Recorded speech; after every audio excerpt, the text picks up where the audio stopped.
Sir ನಮಸ್ಕಾರ, ಎಲ್ರಿಗೂ ನಮಸ್ತೆ. ಇದೊಂದು ಅಗ್ರಿಕಲ್ಚರ್ ಲ್ಯಾಂಡು. 1 ಎಕರೆ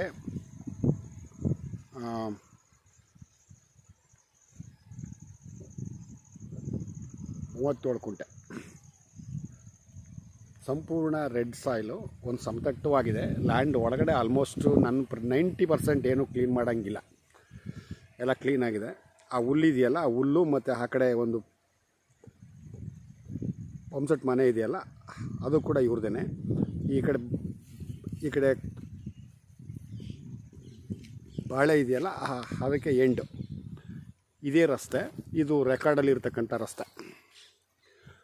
ಊರಿಂದ ಹಳ್ಳಿಯಿಂದ ನನ್ನ ಪ್ರಕಾರ ಒಂದು 1 ಕಿಲೋಮೀಟರ್ ಅಷ್ಟು ಅಂತರ ಆಗುತ್ತೆ. ಹೈವೇಯಿಂದ ಒಂದು 2.5 ಅಷ್ಟಾಗುತ್ತೆ. ಇದೇ ಊರನ್ನ ರೈತರಿಂದ ಆಗ್ತಕ್ಕಂಥದ್ದು. ಒಂದು ಸಂಪೂರ್ಣ ಒಳ್ಳೆ ವಾಟರ್ ಬೆಲ್ಟ್ ಇದೆ. ಅಕ್ಕಪಕ್ಕ ಎಲ್ಲ ನೋಡಿ, ಕಬ್ಬು ಬಾಳೆ ಎಲ್ಲ ಹಾಕ್ಕೊಂಡಿದ್ದಾರೆ. ಈ ಕಡೆಗೆ ಅಲ್ಲಿ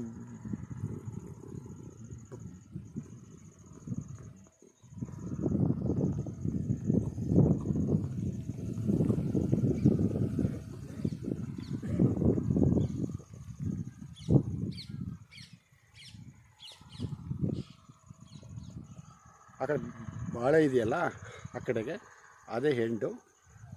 ಸಂಪೂರ್ಣ ಸಮತಟ್ಟವಾಗಿದೆ. ಜೊತೆಗೆ ಡ್ರಿಪ್ಪು, ಪೈಪ್ಲೈನು ಎಲ್ಲ ಆಗಿದೆ. ಒಂದು ಸಮತಟ್ಟವಾಗಿದೆ. ಇದೇ ಊರಿನ ರೈತರದ್ದು ಲಿಂಗಾಯತರ ಆಸ್ತಿ. 1 ಎಕರೆ 37 ಕುಂಟೆ.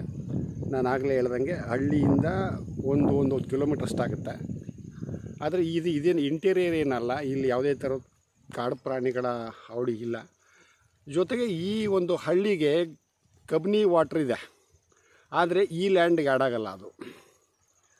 ಸೊ ಹಾಗಾಗಿ ಈ ಭಾಗದವ್ರು ಏನಿದ್ದಾರೋ, ಈ ಒಂದು ರೈತರು ಏನಿದ್ದಾರೋ, ಅಕ್ಕಪಕ್ಕದವ್ರು ಎಲ್ಲರೂ ಕೂಡ ಇವರೆಲ್ಲ ಪಂಪ್ಸೆಟ್ ಮಾಡ್ಕೊಂಡಿದ್ದಾರೆ. ಒಂದು 200-300 ಅಡಿಗೆಲ್ಲ ಒಳ್ಳೆ ವಾಟ್ರ್ ಇದೆ ಇಲ್ಲಿ. ಈ ಮಣ್ಣಲ್ಲಿ ಯಾವುದೇ ಥರವಾದ ಕ್ರಾಪ್ ಇಡ್ಬೋದು. ಅದನ್ನೇ ನಾನು ನಿಮ್ಗೆ ಹೇಳಬೇಕಾಗಿಲ್ಲ. ಫಸ್ಟ್ ಕ್ಲಾಸಿಗಿದೆ, ಒಳ್ಳೆ ವಾತಾವರಣ. ಒಂದು ಸ್ವಲ್ಪ ಒಳಗಡೆ ಆಯಿತು ಅನ್ನೋದನ್ನು ಬಿಟ್ಟರೆ ಲ್ಯಾಂಡ್ ಅಂತೂ ಸಮತಟ್ಟವಾಗಿದೆ. ಸಂಪೂರ್ಣ ರೆಡ್ ಸಾಯಿಲು. ಒಂದೊಳ್ಳೆ ಇನ್ವೆಸ್ಟ್ಮೆಂಟ್ ಲ್ಯಾಂಡ್ ಅಂತ ಹೇಳ್ಬೋದು. Okay, thank you sir.